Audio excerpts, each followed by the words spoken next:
ہو، جن چیزوں میں تم پڑے ہوئے ہو، اس میں کمال تب آئے گا کہ ان کو تم اللہ کے نام پر قربان کرنا سیکھو۔ وہ چیزیں تمہارے لیے باعث برکت ہو جائیں گی، باعث راحت ہوں گی۔ اور اگر اللہ کے لیے تم ان چیزوں کو نہیں چھوڑو گے تو یہی چیزیں، یہی تمہاری مشغولیات اور یہی تمہاری مصروفیات تمہارے لیے زحمت کا باعث ہوں گی، پریشانی کا باعث ہوں گی، اور تمہارے کاموں میں بے برکتی ہوگی، اور کام بجائے سلجھنے کے الجھ جائیں گے، بجائے نمٹنے کے پھیل جائیں گے، اور سے اور کرتے بھی جاؤ گے اور حاصل بھی کچھ نہیں ہوگا، کرتے بھی جاؤ گے اور حاصل بھی کچھ نہیں ہوگا۔ اور اس کا مشاہدہ، اب اس بات کو سمجھنے کے لیے لمبے چوڑے دلائل کی ضرورت نہیں ہے، یہ بات عام مشاہدے کی بات ہے، روزمرہ کی بات ہے۔ جو کرنے کا کام ہے وہ کرتے نہیں، کہ اس کو چھوڑو کہ جی پھر کام خراب ہو جائے گا، ہاں خراب ہونے دو، اس کے سپرد کرو جس کے لیے چھوڑ رہے ہو۔ کہ میں کاموں کو نہیں بنا سکتا اگر اللہ کی ذات کی مدد نہ ہو۔ نماز کے لیے کسی آدمی کا اٹھ جانا یہ اس بات کی دلیل ہے کہ اس کے اندر یہ یقین پختہ ہو گیا، راسخ ہو گیا کہ کاموں کا بنانا یہ میرے اختیار میں نہیں، میرے بس میں نہیں ہے، میں کاموں کو نہیں بنا سکتا، میرے بس میں صرف اتنا سا ہے میں حکم کا بندہ ہوں، اللہ کا حکم ہے چونکہ کہ کوئی سبب وسیلہ اختیار کرو، وسیلہ میں نے اختیار کر لیا، سبب سے میں نے بنا دیا، اب اس میں برکت ڈالنا، اس کے ذریعے سے میرے کام بنانا، یہ سب کچھ اس کے اختیار میں ہے، اور اس کا طریقہ یہ ہے کہ میں اس کو بار بار چھوڑوں اس کے لیے، اس کے نام پر اس کو چھوڑوں گا تو اس میں برکت ہوگی، اس میں خیر ہوگی، اس سے بھلائی نکلے گی۔ اور اگر اپنی تدبیر سے چلا اور اللہ کے حکم کو چھوڑ دیا تو اس کی خیر شر سے بدل جائے گی، اور اس کا مجتمع متفرق ہو جائے گا، اس میں انتشار ہوگا، اور یہ رحمت نہیں زحمت بن جائے گا۔ میرے محترم دوستوں اور بزرگوں، نماز میں وقت کی قربانی بار بار، زکوٰۃ میں مال کی قربانی، مال لگاؤ اللہ کے نام پر، بہت قلیل مقدار، بہت قلیل مقدار، لیکن وہ قلیل مقدار یقینی طور پر ایسی ہے کہ اگر سب کے سب صرف اتنا ہی قلیل مقدار لگانے والے بن جائیں تو روئے زمین پر کوئی حاجت مند ضرورت مند نہ رہے۔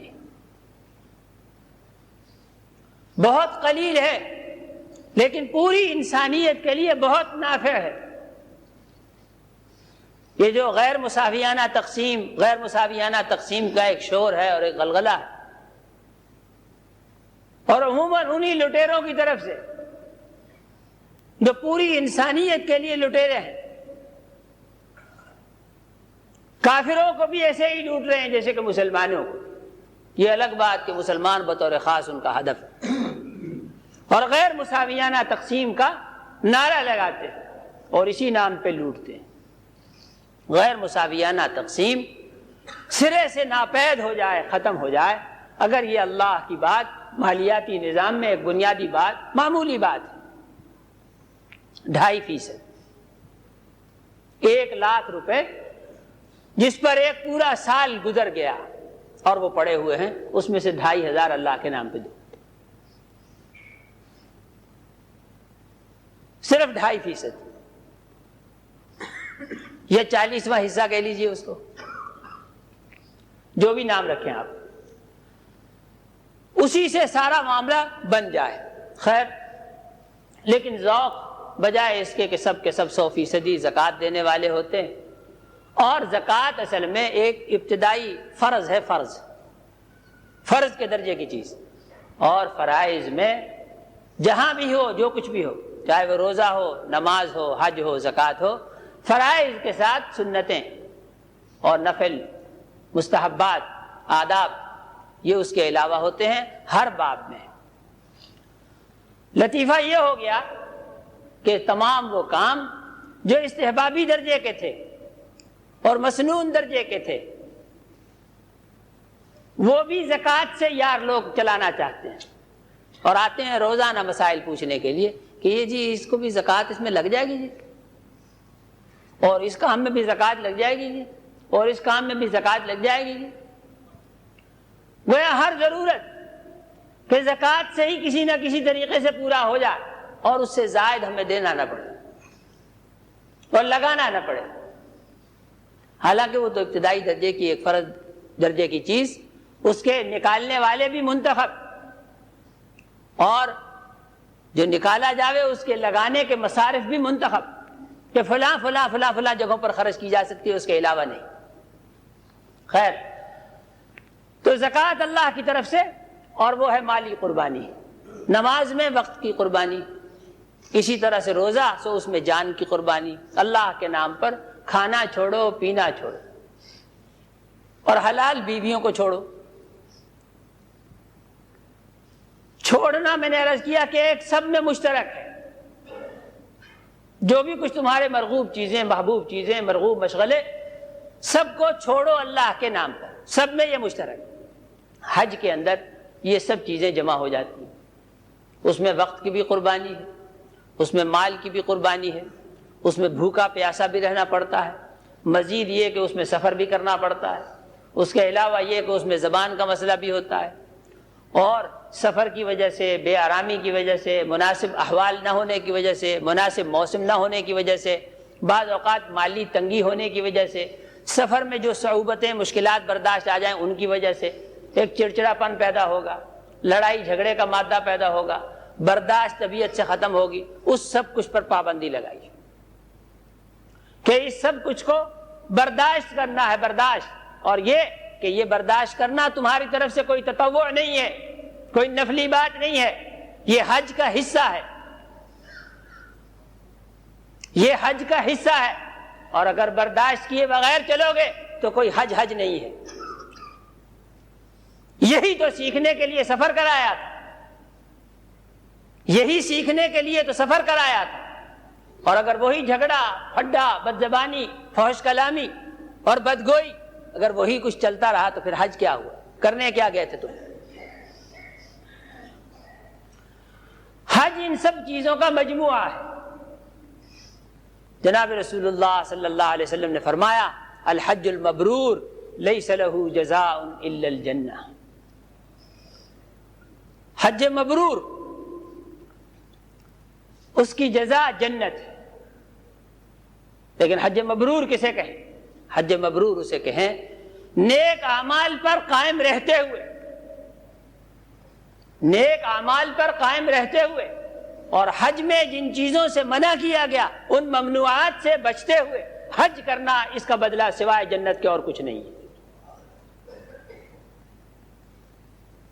اس کا بدلہ سوائے جنت کے اور کچھ نہیں ہے۔ لیکن بات جیسے کہیں بھی کوئی انعامی مشق ہو، انعامی مقابلہ ہو، اس میں شرائط رکھی جاتی ہیں کہ جو آدمی ان شرائط پر پورا اترے اس کے لیے یہ انعام حاضر ہے، جو آدمی ان قوائف کا حامل ہو وہ یہ چیز لے سکتا ہے۔ وہ قوائف کو جانچنے والے، پرکھنے والے خوب جانچ پرکھ کے ساتھ دیتے ہیں، ان کے کاغذات کی جانچ پڑتال خوب کرتے ہیں، صرف کاغذات پر اعتماد نہیں کرتے، زبانی طور پر بھی انٹرویو کرتے ہیں، اپنے طور پر بھی تفتیش اور تحقیق کرتے ہیں کہ یہ واقعی صحیح آدمی ہے اور جو کچھ یہ بتا رہا ہے سچا ہے، اور اگر ایسا ہی ہو تو ان قوائف کے حامل کو اور ان شرائط کے پورا کرنے والے کو وہ انعام دے دیا جاتا ہے۔ حج عادت نہیں ہے، حج محض رسم نہیں ہے کہ حج کو چلے گئے اور چلے آئے، اور وہاں نہ یہاں سے جانے سے پہلے کسی سے پوچھا کہ وہاں جا کیوں رہے ہیں، کرنا کیا ہے وہاں، اور وہاں جا کے ایک بھیڑ چال۔ اعمال میں جو فرائض ہیں، واجبات ہیں، ان میں بھی حالانکہ وہاں مختلف فقہوں کے لوگ ہوتے ہیں، اور ہر آدمی اور ہر فرقہ اپنی اپنی فقہ کے موافق وہ چیزیں بعد عمل کرتے ہیں، اور اکثریت تو ایسی ہو کہ ان لوگوں کو بیچاروں کو کچھ پتہ ہی نہیں ہوتا،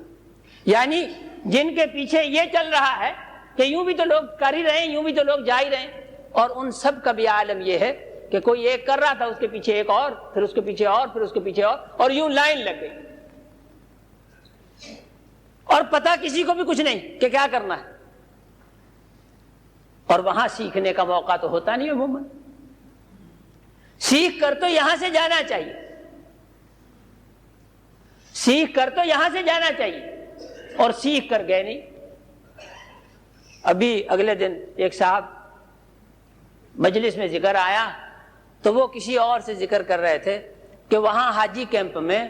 انٹری کروانی ہے، وہاں محض اپنا اندراج کروانا ہے، اور اندراج کے بعد بس فارغ، لیکن اب نہ کہیں جانے کے نہ آنے کے، وہاں بیٹھیں گے تو صرف سگریٹ ہی پھونکیں گے اور کیا کرنا ہے۔ تو اس لیے بہتر ہوا کہ میں نے 2-4 دوستوں کو ٹیلی فون کیے ہیں کہ وہاں ان کے ساتھ کوئی گپ شپ لگائیں گے اور کوئی ادھر ادھر کی بات، اور وہ بیچارے حج پر اس طور پہ جا رہے ہیں کہ حج کی ابجد سے واقف نہیں۔ مسائل عامہ، مسائل ضروریہ جنہیں جاننا ازبس ضروری ہے کہ ایک کام کرنے جا رہے ہیں، کرنا کیسے ہے، اس کی ابتدا کیا ہے، اس کی انتہا کیا ہے، اس کا بیچ کیا ہے، کچھ معلوم نہیں، اور بھروسہ اس بات پر ہے بڑی دنیا ہوتی ہے جی، وہاں جو لوگ کریں گے وہی ہم بھی کر لیں گے۔ فَإِنَّا لِلَّهِ وَإِنَّا إِلَيْهِ رَاجِعُونَ، اس ذوق پر یا اس کور ذوقی پر، بد ذوقی پر سوائے اِنَّا لِلَّهِ وَإِنَّا إِلَيْهِ رَاجِعُونَ کے اور کچھ نہیں پڑھا جا سکتا۔ کوئی حج نہ ہوا، کوئی تماشا ہوا۔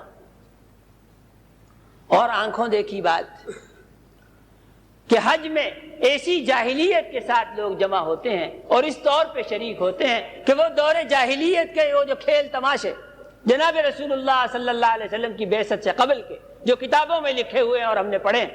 اس قسم کا کچھ انداز ہوتا ہے کہ ابھی بھی کوئی مخلوق ایسی ہے جو ہیں تو مسلمان اور آتے ہیں فریضہ حج کی ادائیگی کے لیے، مگر انداز ان کا وہی مشرکین عرب جیسا ہے جیسے وہ جاہلیت کے کھیل تماشے ہوتے تھے، ایسا ہی کوئی کھیل تماشا ان کے حساب سے ہو رہا ہے۔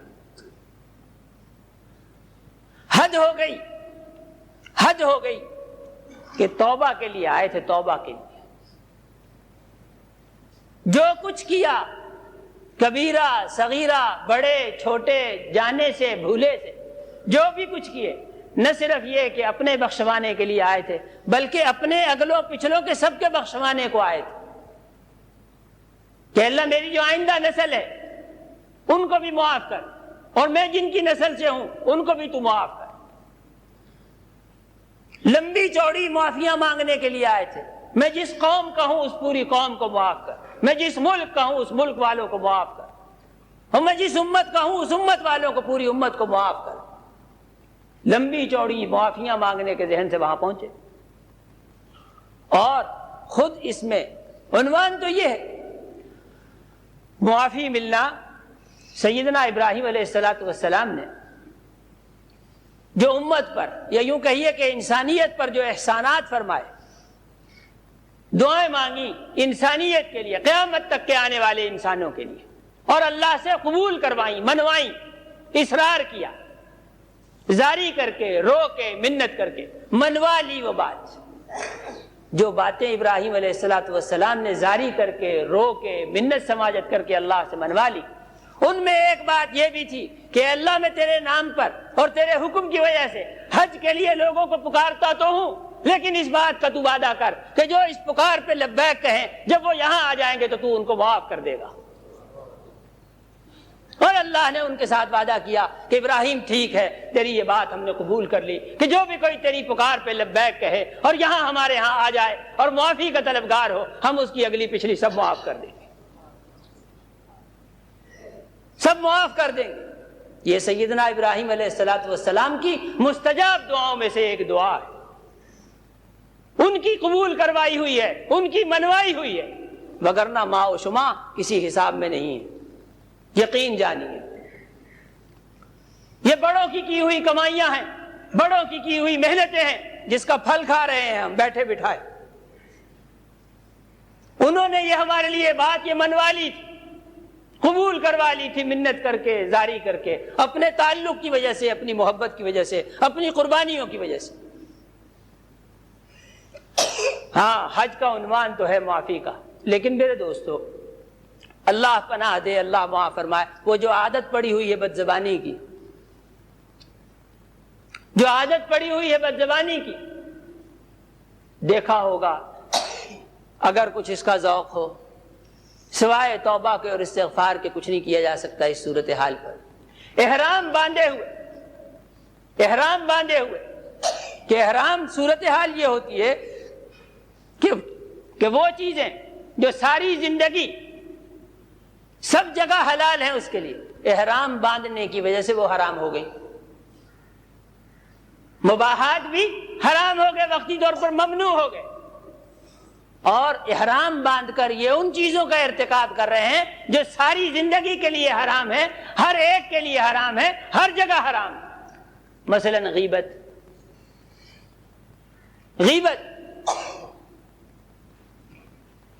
اور چغلی اور بہتان اور جھوٹ حالت احرام میں، اور اس سے بھی زیادہ ظلم یہ کہ مسجد حرام میں نماز کے انتظار میں بیٹھے ہوئے ہیں، اور وہی جو عادت ہے بہو کی، ساس کی، فلاں کی، دیور کی، جیٹھ کی، پاس والے دکاندار کی، مارکیٹ کے صدر کی، اور والعیاذ باللہ ثم والعیاذ باللہ کیا کچھ۔ جہاز میں بھی اس کا ذکر تذکرہ، وہاں جدے کے حاجی کیمپ میں بھی اسی کا ذکر تذکرہ، حرمین شریفین میں بھی وہی معاملہ، مسجد نبوی میں والعیاذ باللہ ثم والعیاذ باللہ، جہاں اونچی آواز سے بولنا منع کیا گیا کہ ادب سے رہو گے تو کچھ پاؤ گے،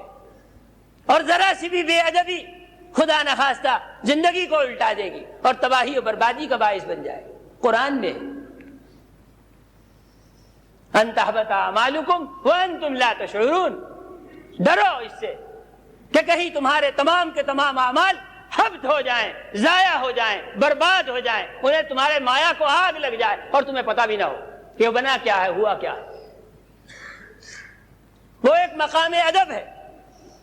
وہیں پاس بیٹھے ہوئے والعیاذ باللہ ثم والعیاذ باللہ عادت ایک بنی ہوئی ہے۔ میرے محترم دوستوں اور بزرگوں، یہ عادتیں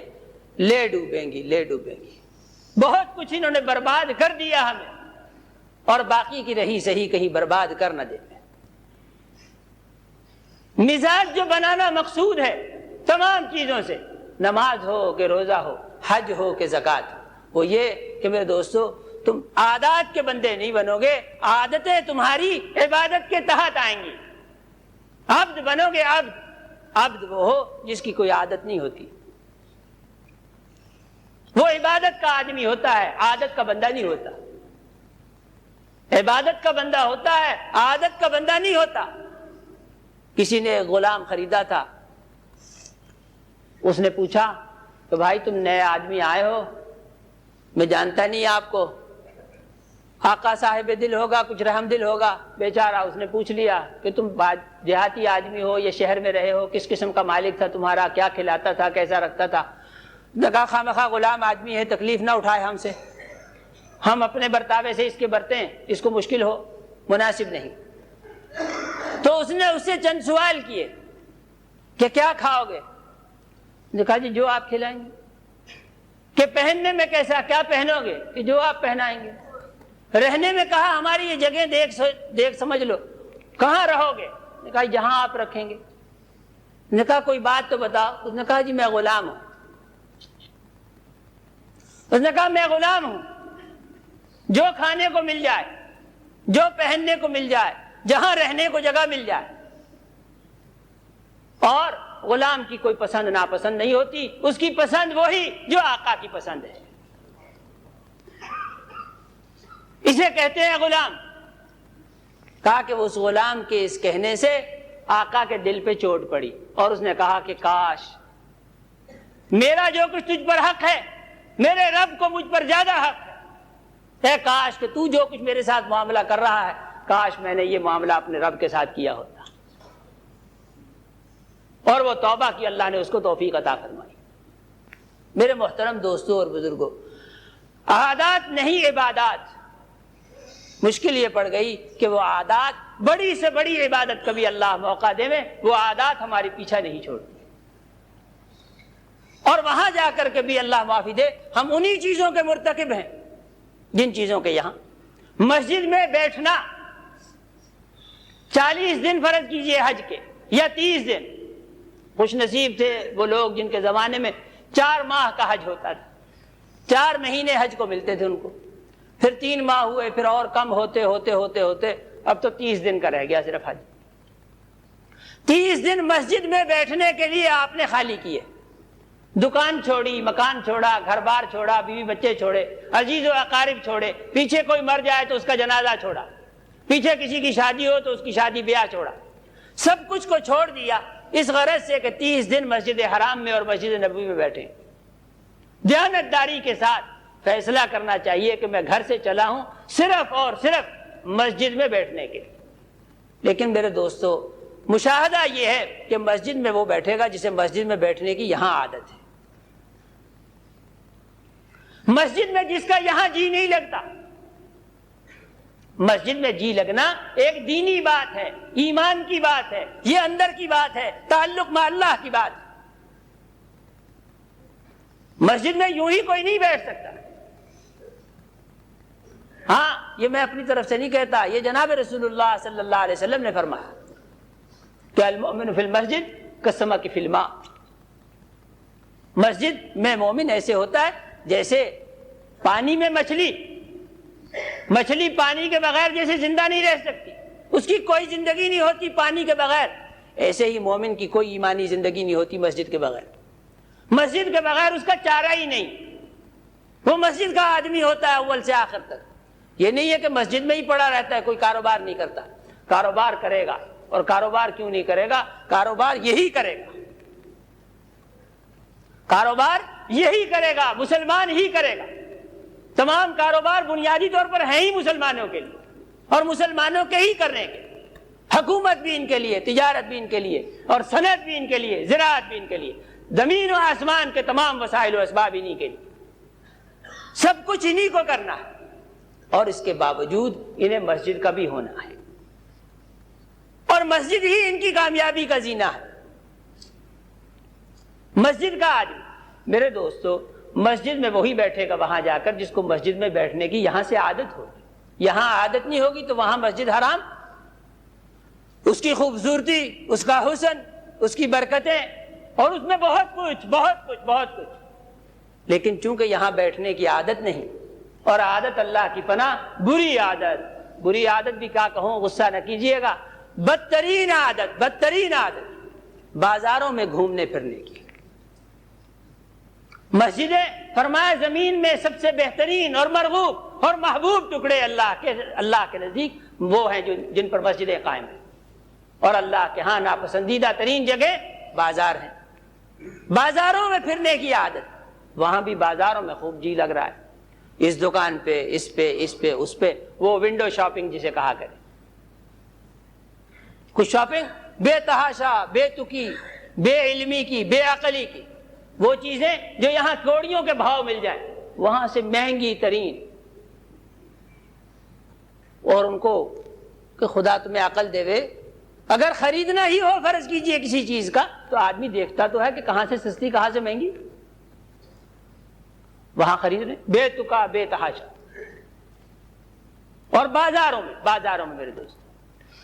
بازاروں میں پھرنے سے منع کیا جناب رسول اللہ صلی اللہ علیہ وسلم نے. حضرت عقبہ ابن عامر رضی اللہ عنہ فرماتے ہیں, میں جناب رسول اللہ صلی اللہ علیہ وسلم کی خدمت میں حاضر ہوا اور عرض کیے, یا رسول اللہ طبیعت پہ بہت فکر غالب ہو رہی ہے, نجات کی کوئی صورت ارشاد فرمائیے, نجات کیوں کر ہوگی. وہ جو ہولناکیاں اور آخرت کی وہ وحشتناکی اور حساب کا دن اور بہت خطرے بے شمار, نجات کی کوئی صورت ارشاد فرمائیے. سب سے پہلی جو بات ارشاد فرمائی, فرمایا زبان کو قابو میں رکھو, زبان کو قابو میں رکھو. اور دوسری بات فرمائی کہ بازاروں میں مت گھوما پھرا کرو, اپنے آپ کو گھر میں بند کرو, اور بلا ضرورت گھر سے باہر مت نکلو. بازاروں میں مت چلو پھرو, یہاں وہاں, ادھر دیکھ ادھر دیکھ. اور تیسری بات ارشاد فرمائی کہ اپنی غلطیوں پر رویا کرو,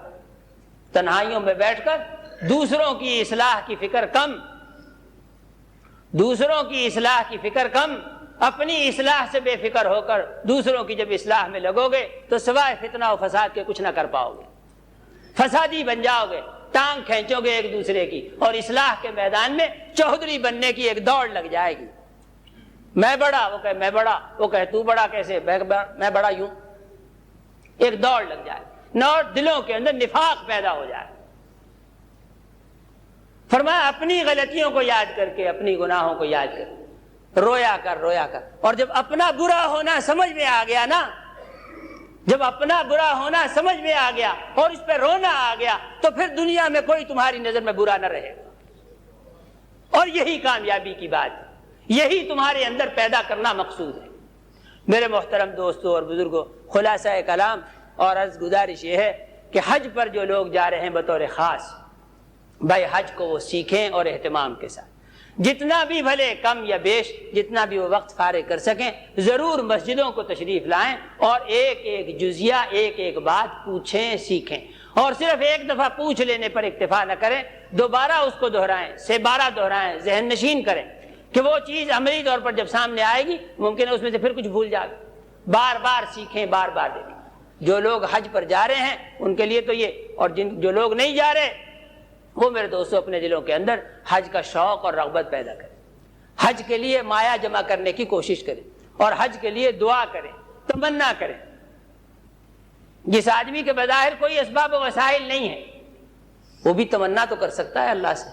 اور دعا تو کر سکتا ہے ضرور، اور اسباب و وسائل اگر ان کو تمنا اور آرزو آپ کی پسند آ گئی اور اس میں اخلاص ہوا تو اللہ جل شانہ قادر ہے، وہ اسباب و وسائل بھی ضرور مہیا کر دے گا۔ اللہ مجھے آپ کو سب کو عمل کی توفیق